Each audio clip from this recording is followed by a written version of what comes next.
Bapak Ibu Saudara, selamat sore semuanya. Saya percaya bahwa kita dalam keadaan perlindungan Tuhan.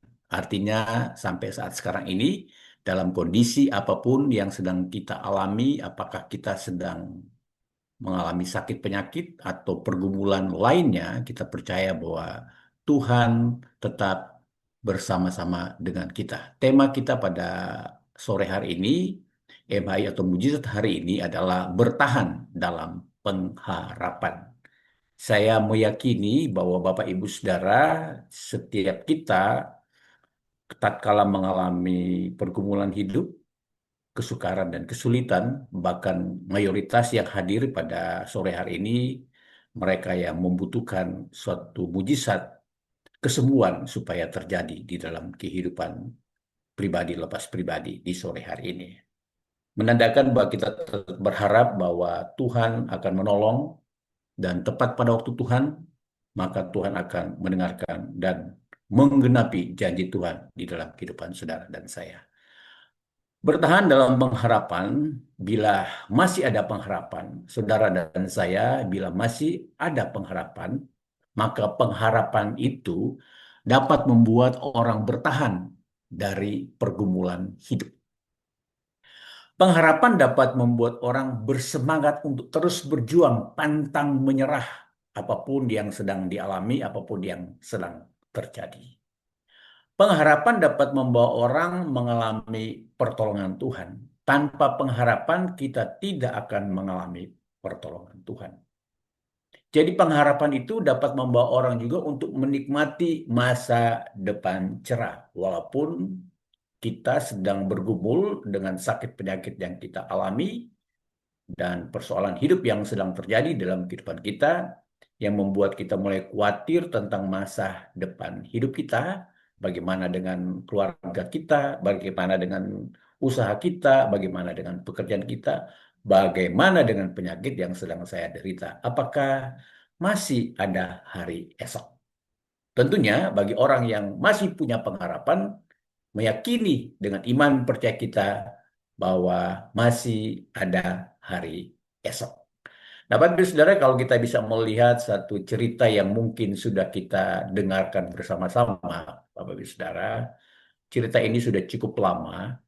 Ketika peristiwa terjadi pada tahun 2010, di mana ke-33 tenaga penambang emas mereka terjebak dalam pekerjaan mereka sedang menggali emas, dan terjadi longsor atau tanah longsor yang terjadi di pertambangan San Jose di Chili tahun 2010 yang lalu. Ada 33 tenaga penambang emas, mereka terjebak di dalam atau kedalaman 700 meter di permukaan tanah atau di permukaan bumi. Kita bisa bayangkan selama 69 hari mereka bertahan hidup sebelum mereka mendapatkan pertolongan. Bapak Ibu Saudara, kalau mereka tanpa pengharapan, tentunya mereka tidak akan bertahan hidup. Di foto ini Bapak Ibu Saudara bisa melihat bagaimana ada seseorang, ya kalau saya tunjuk di sini, ini sebagai pemimpin mereka pada waktu mereka terjebak di kedalaman 700 meter di perut bumi, boleh dikatakan seperti itu. Dia selalu memberikan semangat kepada teman-temannya untuk bertahan hidup. Nah, bisa dibayangkan mereka dalam keadaan khawatir, dalam keadaan cemas, dalam keadaan ketakutan yang sangat dalam, tapi ada satu orang yang selalu memberikan mereka semangat hidup. Nah, titik ceritanya Bapak Ibu Saudara, ketika dari apa yang sedang mereka alami, tentunya kalau mereka mengalami musibah ini, pasti mereka tidak mungkin orang berpikir apa sebagai manusia biasa, mereka berpikir saya tidak akan hidup lagi. Pasti mereka akan berkata, saya tidak akan terselamatkan lagi. Pasti mereka berkata bahwa tidak mungkin mereka dapat keluar dari perut bumi ini kembali ke atas di permukaan tanah seperti sedia kala ketika mereka bisa menghirup udara yang lebih segar lagi. Kelap malam dan terjebak dalam hitamnya kelap atau apa pekatnya kegelapan pada waktu itu, mereka tetap bertahan hidup. Nah, orang-orang yang bertahan hidup itu adalah mereka yang memiliki pengharapan. Sehingga tiba pada waktunya 69 hari kemudian tim SAR mereka ditolong dan mereka diangkut dengan seperti alat ini, kapsul seperti ini. Satu persatu mereka dikeluarkan dari perut bumi, diangkat ke atas dan Bapak Ibu Saudara, puji Tuhan, mereka semuanya diselamatkan. Dan ini foto ini mereka bersama-sama dengan Presiden Chili dan bukti nyata bahwa orang yang memiliki pengharapan bahwa pengharapan itu bukan sekedar harapan, tapi pengharapan itu pasti akan terjadi dan memang benar terjadi, semua mereka diselamatkan. Dari cerita ini Bapak Ibu Saudara bahwa kita tahu bahwa pengharapan itu memiliki suatu kekuatan atau the power of hope. Jadi pengharapan itu ada sesuatu kekuatan tatkala orang sudah kehilangan pengharapan, tapi ketika dia berharap dengan segenap hati, berharap kepada Tuhan bahwa Tuhan pasti menolongnya, maka dia akan memiliki pengharapan. Kemungkinan pengharapan itu akan sirna dan telah sirna. Tidak ada harapan hidup lagi. Tapi kekuatan dari pengharapan itu adalah, Bapak Ibu Saudara, pengharapan membuat orang bertahan hidup dari ancaman kematian seperti 33 penambang emas pada waktu itu. Jadi pengharapan itu akan membuat orang bersemangat untuk terus berjuang melawan rasa ketakutan dan kecemasan. Pengharapan dapat juga membuat orang mengalami pengharapan yang tidak mengecewakan. Nah, pertanyaan semua kita yang hadir dalam link sub ini, apakah kita masih memiliki pengharapan? Atau kita mulai pudar pengharapan kita? Atau kita mulai lemah dengan pengharapan kita? Tapi saya katakan pada sore hari ini, marilah kita bersama-sama untuk berjuang walaupun sakit penyakit yang sedang kita alami, yang kemungkinan besar secara manusia kita tidak ada harapan hidup lagi, bahkan mungkin juga para medis berkata demikian, bahwa kita mungkin hidup tinggal 6 bulan lagi atau 1 tahun lagi. Tapi tatkala kita mau bersemangat dan berjuang bersama-sama dengan keluarga, orang-orang yang terdekat dengan kita, bersama-sama dengan rekan-rekan sepelayanan kita, mendoakan kita. Kita berharap agar supaya penyakit kita dapat disembuhkan oleh Tuhan. Bukan sekadar dapat disembuhkan, tapi kita dipulihkan secara sempurna dari sakit penyakit yang sedang kita alami. Nah, itu bisa terjadi tatkala saudara memiliki pengharapan. Jadi kuatlah di dalam pengharapan, sesulit apapun, sesukar apapun, ketidakberdayaan apapun, tetap berharap kepada Tuhan yang adalah sumber pengharapan kita. Nah, Roma 5 ayat 3 sampai dengan ayat yang kelima berkata demikian. Dan bukan hanya itu saja, kita malah bermegah juga dalam kesengsaraan kita. Karena kita tahu bahwa kesengsaraan itu menimbulkan ketekunan. Dan ketekunan menimbulkan tahan uji. Dan tahan uji menimbulkan pengharapan. Dan pengharapan tidak mengecewakan.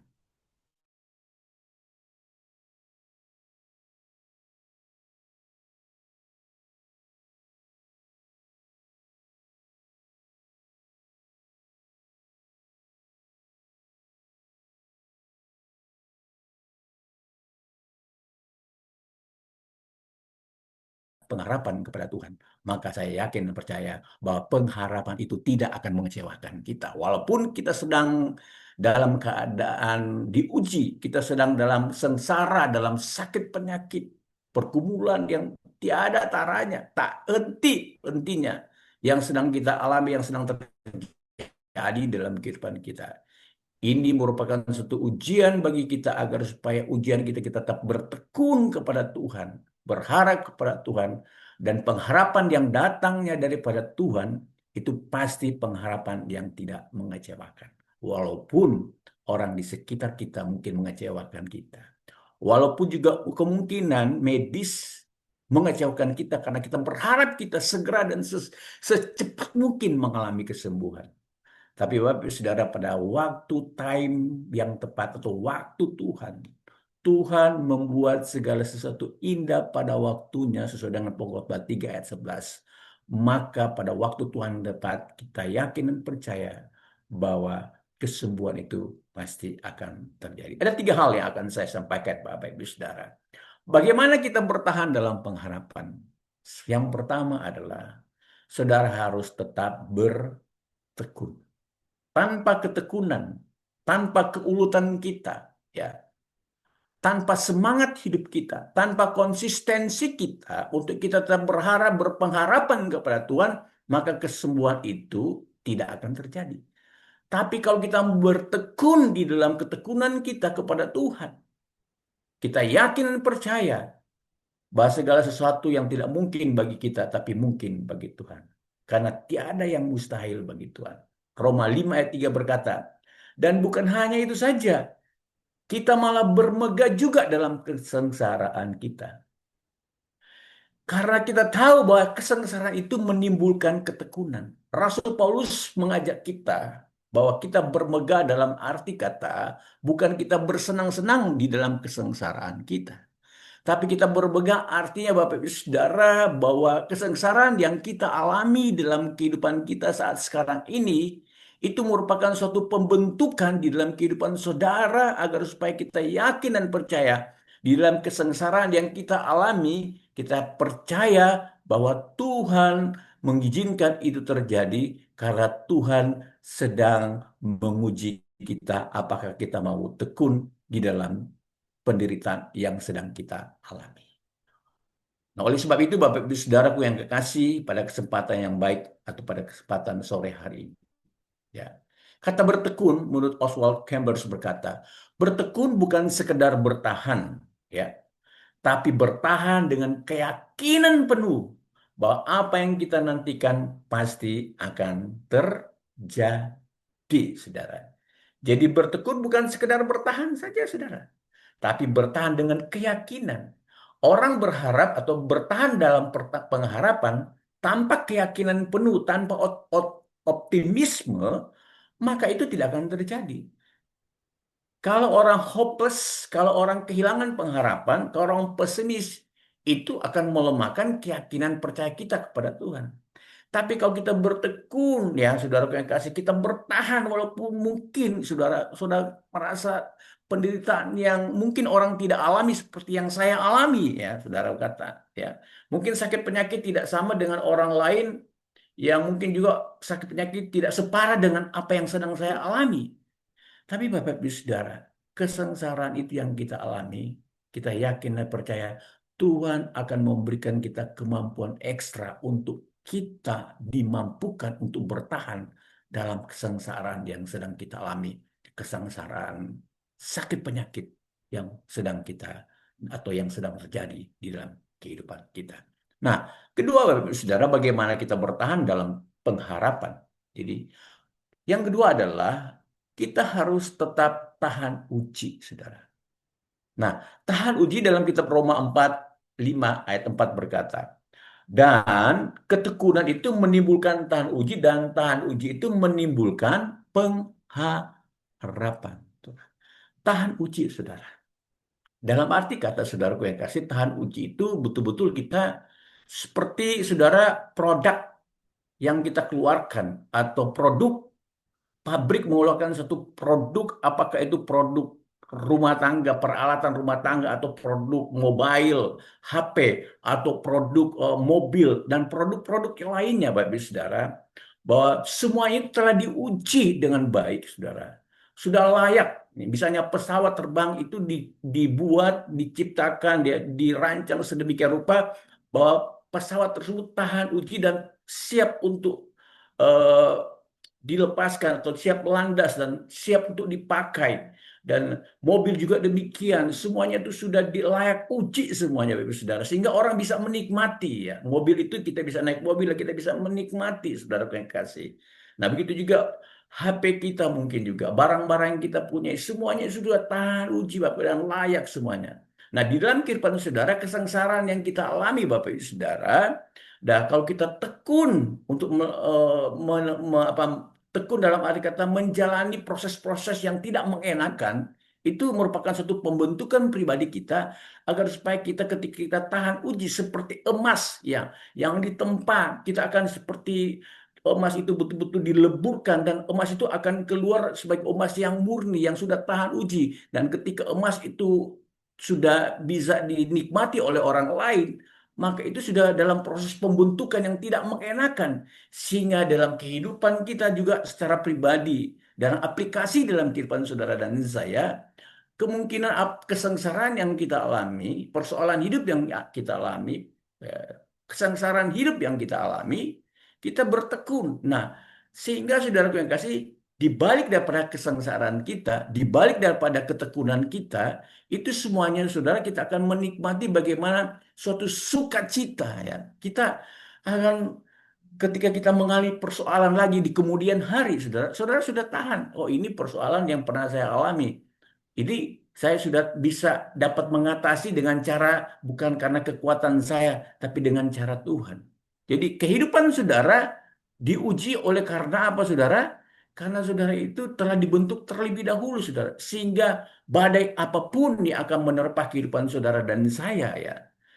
Karena saudara itu sudah tahan uji, tahan banting ibaratnya begitu saudara. Nah, oleh sebab itu iman yang tahan uji, maka iman itulah yang akan membuat kita itu untuk menjadi orang yang dapat bersinar di kemudian hari. Orang yang dapat dipakai Tuhan. Orang yang betul-betul tahan dari semacam godaan apapun. Orang yang bisa tahan dari setiap persoalan apapun. Karena apa? Kita telah memiliki iman yang sangat kuat di dalam kehidupan kerohanian kita. Dan yang ketiga, Bapak Ibu Saudara, ya ada satu quote dulu sebelumnya.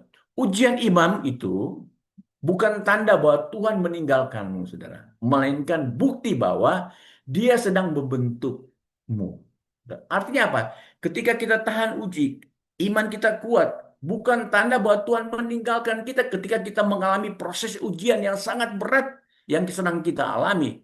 Mungkin kita berkata, Tuhan sudah meninggalkan saya, Tuhan tidak akan menolong saya lagi. Ya, saudara. Tapi justru waktu itu saat-saat di mana Tuhan sedang membentuk saudara dan dia sedang membentuk kehidupan saudara untuk saudara keluar sebagai emas yang murni, saudara. Nah, oleh sebab itu dalam kehidupan saudara bertahanlah di dalam kehidupan atau di dalam penderitaan yang sedang kita alami. Itulah namanya orang yang bertahan di dalam pengharapan. Yang ketiga adalah bagaimana kita bertahan dalam pengharapan. Yang ketiga adalah kita tetap berpengharapan. Jadi tetap berpengharapan artinya jangan sampai kehilangan pengharapan. Roma 5 ayat 5, dan pengharapan tidak mengecewakan. Sekali lagi saya sampaikan, pengharapan yang tidak mengecewakan itu hanya datang daripada Tuhan kita karena Dia adalah sumber pengharapan di dalam kehidupan saudara dan saya. Kita berharap kepada manusia, berharap pada kekuatan manusia, kita berharap pada keahlian manusia, kita berharap kepada mungkin juga dengan perawatan medis yang kita harapkan bahwa kita dapat mengalami kesembuhan secara total. Bukan berarti tidak akan terjadi, tapi kalau itu pun tidak terjadi dalam kehidupan kita, kita percaya bahwa ada Tuhan adalah sumber pengharapan kita yang tidak mengecewakan kita, yang dapat menolong kita saat kita mulai kehilangan pengharapan, Bapak Ibu Saudara. Dan pengharapan itu datangnya daripada siapa? Datangnya daripada Tuhan. Karena kasih Allah yang telah dicurahkan di dalam hati kita oleh Roh Kudus yang telah dikaruniakan kepada kita. Nah, oleh sebab itu, Bapak Ibu Saudara, kasih Allah itulah yang akan membuat kita merasa bahwa Tuhan begitu mengasihi saudara dan saya. Pada sore hari ini, saya yakin dan percaya bahwa Tuhan itu sangat mengasihi saudara. Nah, ada satu kisah yang diceritakan di sini, Bapak Ibu Saudara, seorang wanita yang bernama Andini, ada kisah inspiratif, saudara. Saya akan bacakan sebagai suatu cerita yang terakhir. Andini adalah seorang wanita muda berusia 29 tahun. Dia penuh semangat dan cinta akan hidup. Ia adalah guru TK yang sangat disayangi oleh murid-muridnya. Suatu hari hidupnya berubah drastis ketika dokter mendiagnos dia menderita kanker stadium 4. Nah, ini penyakit datang tiba-tiba tanpa saudara dia duga sebelumnya. Jadi berbulan-bulan ia menjalani kemoterapi yang sangat melelahkan. Orang kalau sudah mengalami kemoterapi berkali-kali itu suatu hal yang sangat membosankan, sangat melelahkan, sangat menjenuhkan bahkan. Tubuhnya mulai lemah, rambutnya rontok, dan dia kehilangan banyak berat badan, turun berat badannya. Di tengah penderitaannya, banyak orang mulai berkata, mungkin ini akhir hidupmu. Tapi Andini memilih untuk tidak percaya. Di kamarnya yang sederhana, tergantung satu ayat Alkitab yang terdapat dalam kitab Mazmur, yang selalu dia baca setiap hari pagi, saudara. Setiap hari dia baca. Sekalipun aku berjalan dalam lembah kekelaman, aku tidak takut bahaya. Sebab engkau besertaku dan gadamu dan tongkatmu itulah yang menghibur aku. Mazmur 23 ayat yang keempat. Jadi setiap hari Andini berdoa. Ia tidak berdoa untuk keajaiban secara instan. Karena kita yakin bahwa keajaiban itu bisa terjadi juga bukan setiba-tiba, tapi ada proses waktu ya. Tetapi ia memohon supaya dia diberikan kekuatan untuk bertahan satu hari lagi. Tuhan cukupkan aku untuk hari ini, dan doanya setiap pagi. Keluarganya selalu ada di sisinya dan teman-teman gereja sering mengunjunginya, menyanyikan puji-pujian dan membacakan firman Tuhan. Dalam sakitnya, Andini justru mulai menguatkan orang lain. Ia menulis blog berisi refleksi harian yang dibaca ribuan orang, saudara. Memberikan semangat bagi mereka yang juga berjuang. Hari-hari berlalu menjadi minggu-minggu, menjadi bulan, lalu keajaiban perlahan mulai terjadi. Hasil pemeriksaan medis menunjukkan perubahan yang sangat signifikan. Dokter yang semula tidak optimis pun mulai berkata, kami belum tahu bagaimana ini bisa terjadi. Tapi sel kanker mulai menyusut, artinya ada progres untuk mengalami kesembuhan. Setelah 2 tahun penuh perjuangan doa dan harapan, Andini dinyatakan bebas dari kanker, artinya dia sembuh. Kini ia kembali mengajar, namun hidupnya berubah. Ia menjadi pembicara motivasi rohani, menginspirasi banyak orang bahwa harapan tidak pernah sia-sia jika ditaruh di tangan Tuhan. Andini pernah berkata dalam salah satu seminarnya, dia berkata begini, Tuhan tidak selalu menjanjikan jalan yang mudah, tapi dia berjanji akan berjalan bersama kita, dan itu sudah cukup, saudara. Andini mengalami penyakit kanker, saudara. Nah, kiranya kisah inspiratif ini, Andini bisa mengalami kesembuhan karena dia tetap bertahan dalam pengharapan itu. Nah, pada sore hari ini, Bapak Ibu Saudara, firman Tuhan yang sangat sederhana ini mengingatkan kita bahwa satu kata, pengharapan. Nah, kalau pengharapan itu sudah tidak ada lagi dalam kehidupan saudara, pengharapan itu mulai lemah, maka saudara akan hilang pengharapan. Tapi kalau saudara mau bertahan di dalam pengharapan, saudara akan seperti Andini. Dia akan disembuhkan, akan mengalami kesembuhan. Seperti kesaksian Pak Erik Siagian tadi juga. Kesembuhan terjadi, saudara. Karena apa? Karena ada pengharapan. Nah, di dalam kehidupan saudara dan saya, kiranya kisah ini akan membawa kita kepada eh, sesuatu yang membuat kita harus merenungi pada sore hari ini. Apa sih yang sedang kita harap saat sekarang ini, Bapak Ibu Saudara? 3 hal tadi, Bapak Ibu Saudara. Kita tetap bertekun, tahan uji, dan berpengharapan di dalam Tuhan. Dan yang melakukannya itu saudara, saudara dan saya, atau saudara yang hadir dalam Zoom pada sore hari ini. Nah, kita akan berdoa kiranya firman Tuhan yang sangat simpel dan sederhana pada sore hari ini, kita yakin dan percaya bahwa kesembuhan itu masih ada dan mujizat itu juga masih terjadi dalam kehidupan kita. Mari kita berdoa bersama-sama. Tuhan, terima kasih buat firman-Mu pada sore hari ini. Hamba tahu bahwa kami sebagai manusia yang lemah, kami tidak memiliki kekuatan terhadap diri sendiri. Kami tidak bisa memiliki kemampuan untuk menyembuhkan diri kami sendiri. Tapi kami tahu kami memiliki kekuatan surgawi itu. Kekuatan ilahi itu turun atas kami. Menyembuhkan kami, membebaskan kami dari setiap sakit penyakit kami. Sehingga kami bisa mengalami kesembuhan dan pemulihan terjadi. Terima kasih Bapa di surga. Terpujilah namamu Bapa. Di dalam nama Tuhan Yesus Kristus, marilah kita meletakkan letakkan tangan kita di bagian sakit dan terimalah kesembuhan. Kita percaya bahwa tangan Tuhan tidak kurang panjang untuk menyembuhkan kita, menjamah kita, memulihkan kita. Biarlah Roh Kudus bekerja di dalam kehidupan saudara. Kita yakin dan percaya bahwa kesembuhan itu akan terjadi dalam kehidupan kita pada sore hari ini. Terima kasih Bapak. Di dalam nama Tuhan Yesus, kami berdoa dan bersyukur kepadamu. Haleluya. Amin. Terima kasih Tuhan memberkati kita sekalian.